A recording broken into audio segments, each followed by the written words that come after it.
Assalamualaikum warahmatullahi wabarakatuh. Perkenalkan, nama saya Samsul Alam dari program Studi Teknologi dan Manajemen Ternak Sekolah Vokasi IPB Angkatan 57.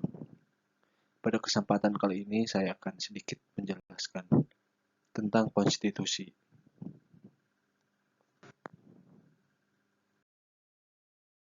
Pengertian konstitusi.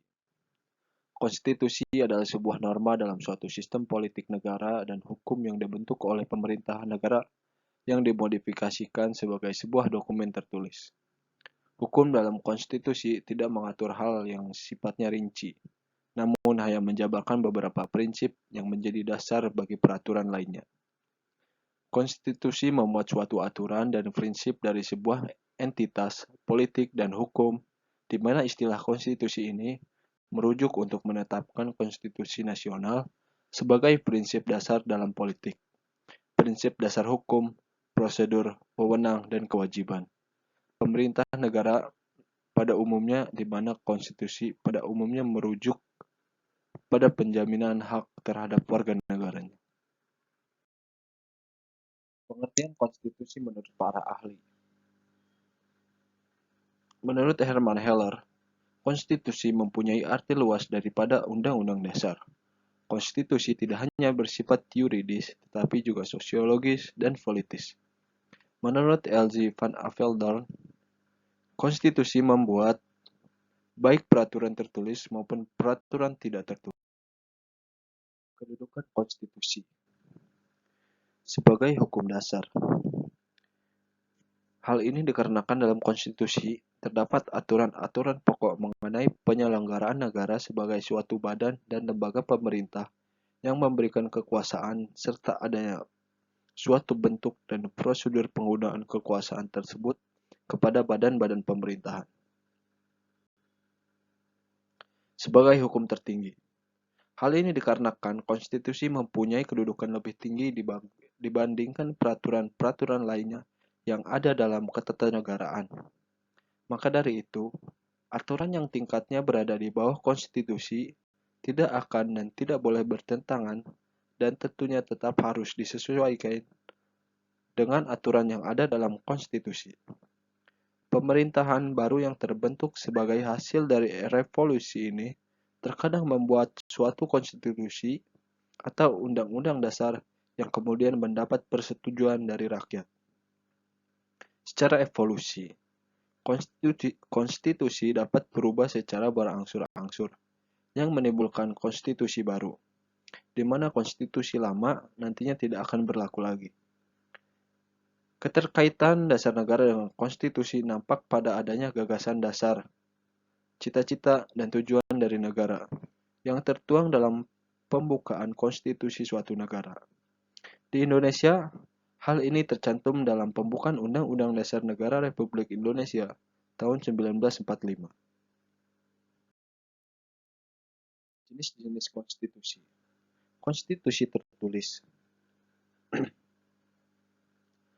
berupa naskah yang menjelaskan kerangka dan tugas pokok dari badan pemerintahan, di mana naskah tersebut turut menentukan cara kerja dari suatu badan pemerintahan. Konstitusi ini disebut Undang-Undang Dasar.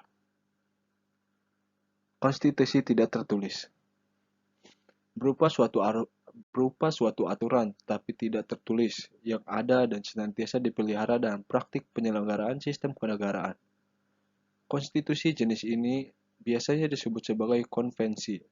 Syarat-syarat agar suatu konstitusi dapat disebut sebagai konvensi adalah konstitusi tersebut diakui dan digunakan berulang-ulang dalam praktik penyelenggaraan negara, tidak bertentangan dengan Undang-Undang Dasar 1945 dan memperhatikan pelaksanaan Undang-Undang Dasar 1945. Fungsi konstitusi membatasi dan mengendalikan kekuasaan penguasa agar dalam menjalankan kekuasaannya terhindar dari kesewenang-wenangannya terhadap rakyat. Memberi suatu rangka dan dasar hukum untuk perubahan masyarakat yang dicita-citakan dalam tahapan berikutnya. Digunakan sebagai landasan penyelenggaraan negara menurut sebuah sistem ketatanegaraan tentu yang dijunjung tinggi oleh semua warga negaranya. baik itu penguasa maupun rakyat, serta digunakan sebagai landasan struktural. Nilai-nilai konstitusi. Yang pertama, nilai semantik, di mana suatu konstitusi hanya berlaku untuk kepentingan penguasa saja. Dalam melakukan suatu mobilisasi kekuasaan, penguasa akan menggunakan konstitusi sebagai alat untuk melaksanakan suatu kekuasaan politik. Yang kedua, nilai normatif, di mana suatu konstitusi bisa diterima oleh suatu bangsa dan bagi mereka, konstitusi tidak hanya digunakan dalam arti hukum atau legal saja, namun juga secara nyata berlaku dalam masyarakat secara efektif serta dapat dilaksanakan secara murni dan juga konsekuen. Yang ketiga, nilai nominal. Nilai nominal di mana suatu konstitusi menurut hukum dapat berlaku, tetapi tidak sempurna. Ketidaksempurnaan tersebut disebabkan karena adanya pasal tertentu yang tidak seluruh pasalnya yang dapat dalam konstitusi dapat berlaku bagi wilayah negara. Sekian penjelasan tentang konstitusi dari saya. Kurang lebihnya mohon maaf dan terima kasih telah menyaksikan video ini. Assalamualaikum warahmatullahi wabarakatuh.